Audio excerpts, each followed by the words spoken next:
Fala aí, galera do sexto ano, tudo bem com vocês? Vamos lá para mais uma aula de geografia hoje, pessoal. Falta pouquinho para a gente acabar a apostila. Nós estamos na página 384. Nós vimos falando aí sobre a questão dos impactos ambientais, né? Impactos nas áreas ambientais aí, nas áreas rurais, né? E hoje vamos falar um pouquinho aqui da poluição do solo e da água. A gente já comentou bastante sobre esse assunto, mas agora vamos falar um pouquinho aqui na questão das áreas rurais, tá? A gente vai fazer o jogo rápido e dar sequência na apostila aí até finalizar essa parte aqui e começar os exercícios, beleza? Bom, pessoal, a gente viu na última aula aí, né, falando um pouquinho da questão que cada vez mais, né, as pessoas têm áreas do Brasil que estão desmatando para colocar pastos, criação de gado ou plantações, né? Grande parte da área desmatada é para destinar a essas questões. E vamos falar um pouquinho agora também do que isso afeta na poluição aí do solo e da água. Acompanhem comigo na página 384 no finalzinho, olha lá, ó. Os solos são formados da desegradação, né, da decomposição de uma rocha base. Sua espessura depende da ação desses fatores. Mas, de qualquer forma, é na porção superficial do solo que há vida na forma de fungos, bactérias e outros seres vivos importantes para as plantas. Ou seja, dentro da terra tem muito ser vivo também, né, que colabora para as plantações darem certo. Portanto, qualquer alteração, contaminação ou poluição pode afetar drasticamente a vida de um solo. Consequentemente, os seres vivos dependem dela. Ou seja, qualquer mudança, né, na questão natural do solo também pode afetar muito aquele ecossistema. Existem várias formas de poluição do solo. Entre os mais comuns aqui, né, os mais famosos, os mais poluidores, está a produção agrícola.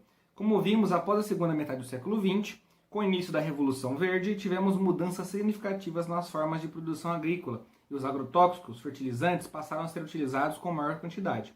Esses produtos são compostos de elementos químicos que podem degradar e contaminar o solo. Muitas vezes o agrotóxico, para trazer um bom alimento e não deixar ter pragas, ele acaba também contaminando o solo, gente. Agora, o que é um agrotóxico? O que é um fertilizante?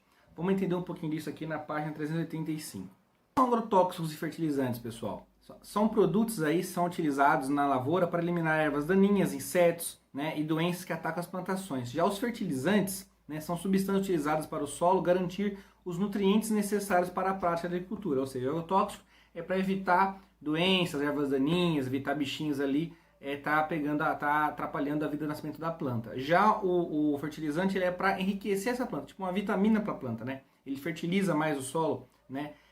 A imagem do lado aí, pessoal, mostra um avião aplicando agrotóxico no campo, o avião jogando ali, né, agrotóxico para a lavoura conseguir crescer. Só que eles podem trazer bastante, digamos assim, um ponto muito ruim para o ser humano, porque os agrotóxicos podem fazer mal para o ser humano e fazem mal para o solo também. Os recursos que caracterizam a Revolução Verde, como melhoramento genético e uso de agrotóxicos, são cada vez mais requeridos para ampliar e melhorar o sistema agrícola. Ou seja, cada vez mais as pessoas utilizam mais meios, né, de usar esses agrotóxicos, usar fertilizantes para melhorar a produção agrícola, para evitar a perda da produção, a perda da plantação, né? Ainda no contexto da produção agrícola, pessoal, a poluição da água e dos lençóis freáticos também pode ocorrer, porque esse agrotóxico ele pode escorrer juntamente com, né, o solo absorvendo ele e parar no lençol freático, né, misturando agrotóxico aí, penetrando no solo, né, nas camadas mais profundas e acaba contaminando as águas subterrâneas, como a gente falou dos aquíferos, por exemplo.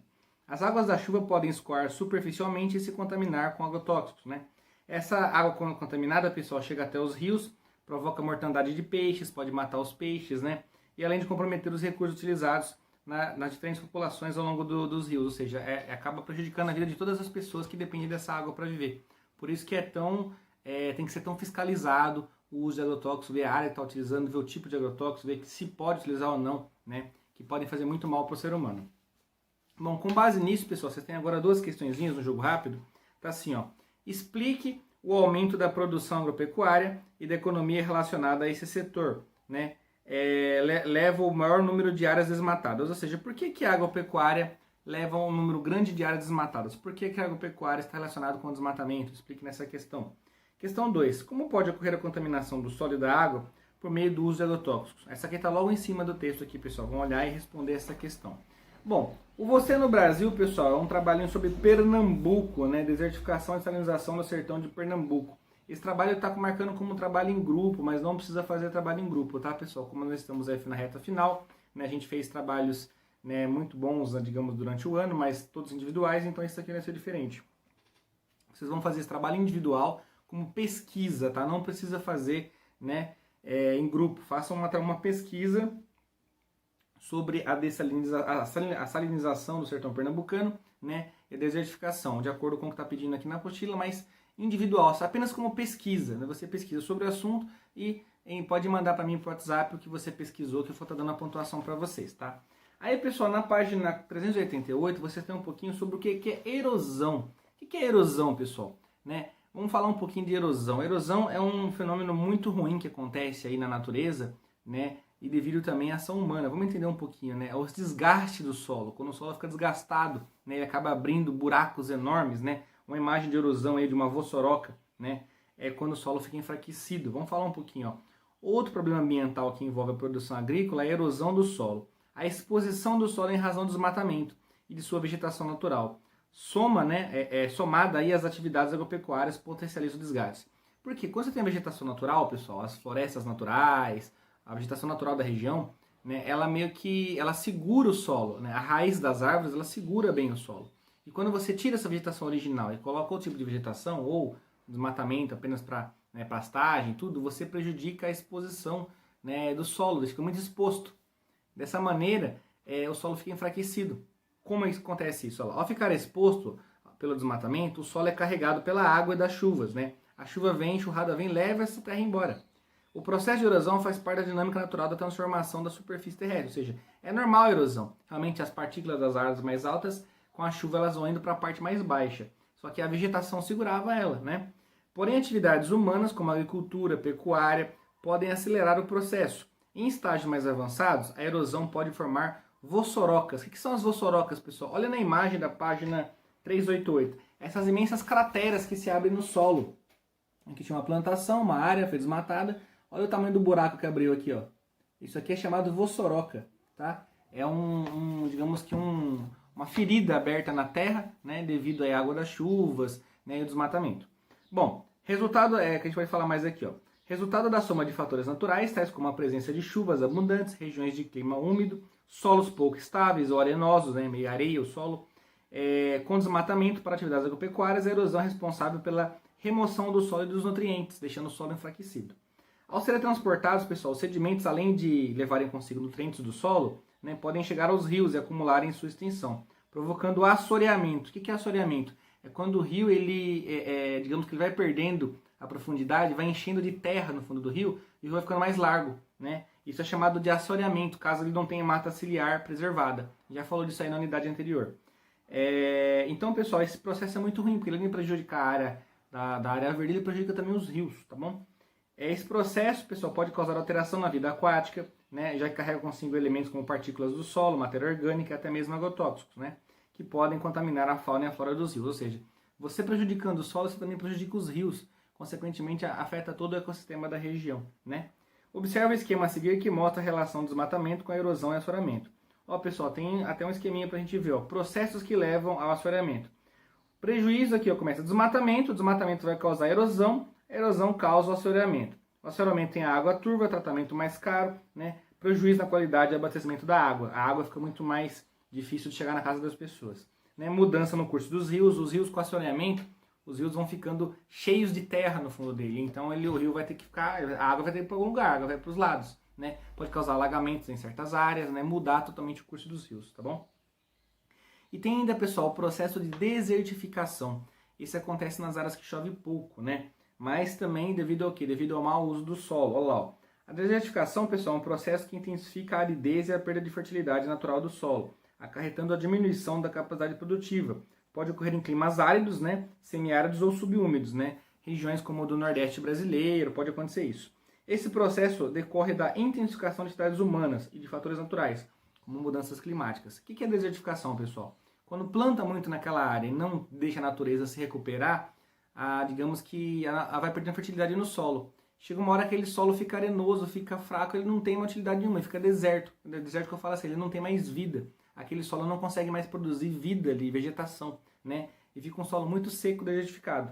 Ó, outro fator que pode ser considerado aí, né, é a irrigação, visto que está realizada de maneira inadequada. Pode causar a salinização do solo, pois a água aplicada de excesso tende a evaporar, ocasionando grande concentração de sais minerais, o que acelera o processo de desertificação.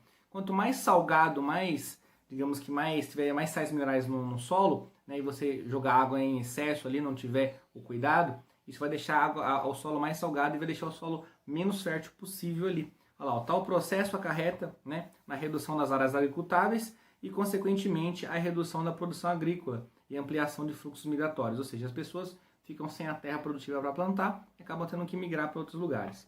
Ó, segundo a ONU, pessoal, a desertificação atinge em torno de 15% da superfície terrestre. Essa questão da desertificação afeta muita gente no mundo, chega de 15% da superfície terrestre aí, né? Entre as regiões mais atingidas, pessoal, a gente pode destacar aí, né, a região do Nordeste do Brasil, Norte e Nordeste brasileiro afeta muito. Bom, a paisagem retratada na imagem da página 389, bem no meio, pessoal, mostra um pouquinho para vocês do que é o processo de desertificação, né? Quando o solo fica fraco, o solo não tem produtividade, não nasce vegetação, tem pouquíssimas plantas, matos que vivem ali, né? Mas vegetação mesmo para gerar alimento ali não consegue ter esse processo. Aí, pessoal, a imagem da caatinga brasileira. E temos ainda o processo de arenização. O que é, pessoal? A arenização, pessoal, o processo ocasiona a formação de bancos de areia em um solo, né? A areia é difícil nascer vegetação ali. Esse problema ambiental, pessoal, é muito parecido com a desertificação, né? Ocorre em climas mais diferentes. A arenização está associada, pessoal, a climas mais úmidos, né? Com presença de solos arenosos.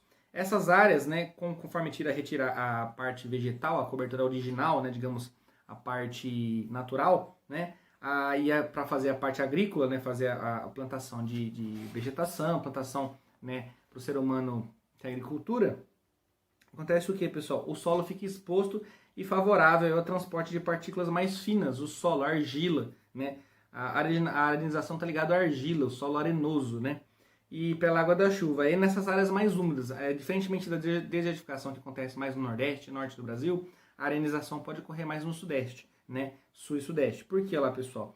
Na superfície apenas fica areia, que torna o solo infértil.